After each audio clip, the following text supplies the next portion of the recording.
Hello hello welcome back to my YouTube channel. मेरो YouTube च्यानलमा हजुर सबैलाई स्वागत छ र मेरो युट्युब च्यानललाई सब्सक्राइब अनि लाइक गरिदिन चाहिँ नभुल्नु होला र साथीहरू यो भिडियो चाहिँ लास्टसम्म हेरिदिनु होला किनभने यो एकदम राम्रो कुराहरू छ।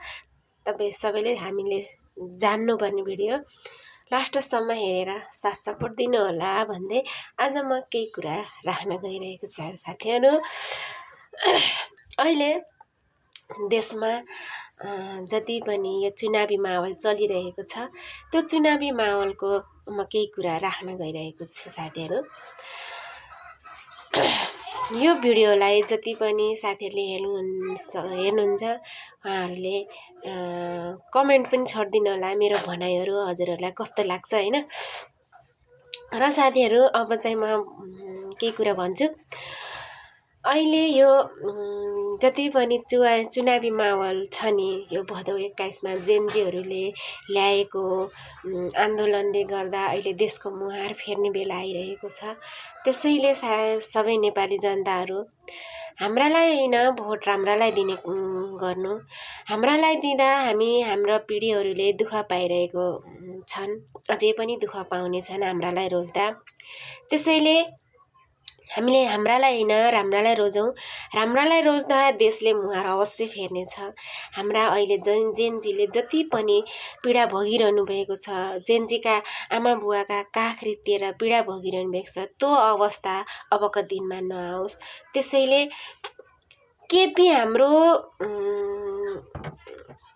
हो भन्ने नहुनु, शेरे हाम्रो होस् भनेर नभन्नु, प्रचण्ड हाम्रो हो नभन्नु होला। उनीहरूले कुनै काम राम्रो गरे होला आफ्नो ठाउँमा, तर देशका लागि कुनै राम्रो काम गरेनन् तपाईँ हामी देखिसकेका छौँ।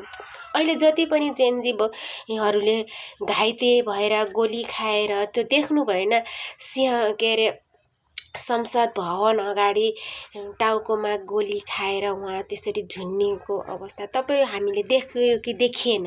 उहाँको बाबा आमाले त त्यो बच्चालाई अहिले कस्तो होला हैन, उहाँको बाबा आमाले भोगिरहनु भएको छ। त्यसैले नेपाली जनताहरू अब पनि हजुरहरूले पैसामा बिकेर भोट हाम्रालाई हाल्नुभयो भने तपाईँलाई 10,000ले भोट किन्छ भने त्यो भोट तपाईँलाई 5 वर्षसम्म रुवाउँछ। 10,000 तपाईँलाई एक दिनले पुग्छ। तपाईँ बिरामी हुनुभयो भने तपाईँलाई त्यो 10,000ले एउटा औषधि किन्न पनि तपाईँलाई पुग्दैन। किन थाहा छ? अहिलेको यो महँगी, अहिलेको यो अवस्था, देशको माहौल तपाईँले बुझिरहनु भएको छ। त्यसैले साथीहरू अहिले फेरि हामीले देशको मुहार फेर्नको लागि घन्टी रोजौँ, घन्टीमा राम्रो मान्छे रोजौँ, राम्रोलाई भोट हालौँ, देश बचाऊ, देश बनाऊ।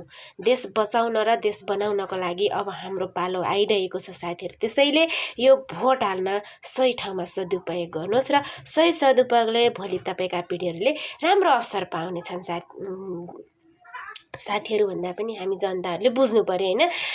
अनि रह्यो अर्को कुरा, अहिले जति पनि चुनावी माहौल बढिरहेको छ यो माहौल जेनजीले लडेर लिएर आएका हुन्। जेनजीको लागि हामीले देश मुहार फेर्नुपर्छ। त्यसैले अहिले हामीले हाम्रालाई हैन राम्रालाई भोट दियौँ, देशको मुहार फेरौँ। भोलि तपाईँलाई फेरि विदेशी न खाडी मुलुकमा गए पनि तपाईँले आफ्नो सन्तानले कस्तो दुःख पाइरहेको छ त्यो अवस्था नहोस्। नेपालमै अवसर पाउने मौका हामी आफैले गर्नुपर्छ। त्यसैले सबै हामी नेपाली जनताले बुझ्नुपर्छ है त। जनताले बुझ्नुपर्छ। हामीले बुझेनौँ, हामीले अहिले बुझेनौँ भने कहिले बुझ्ने, अहिले बनाएनौँ भने कहिले बनाउने, भोलि बन्ला फेरि अर्को आउला बनाउला भन्दै हामी अहिले नेपालीहरूले धेरै दुःख पाइसकेका छौँ। न कुनै हाम्रो भोटको सदुपयोग भएको छ त। आज रक्सीमा बिच्यौ, आज बाइकको तेलमा बिक्यौ भने हामीलाई त्यो बाइकको तेल अहिले कति पुगिसकेको छ त्यो आफै बुझ्नुहोस्। हामी जनताले नै हामीले भोट राम्रोमा दिएनौँ भएन भने त्यो कदरै छैन भोट हालेको। हामीले त्यो बाटो अब नअपनाऊ। हामीले बाटो अपनाउनु छ त सही बाटो अपनाऊ। त्यसैले अहिले हामीले हाम्रालाई हैन राम्रालाई रोजौँ, देशबाट राम्रोतर्फ लैजाउँ भन्ने अब हाम्रो पालो आएको छ फेरि। अब 5 वर्षको लागि हामीले काम हेरौँ, त्यसपछि फेरि अर्को बाटो अपनाउनुपर्छ है त साथीहरू। बाई। मेरो भनाइ कस्तो लाग्यो हजुरहरूले लाइक कमेन्ट गर्न नभुल्नु है त।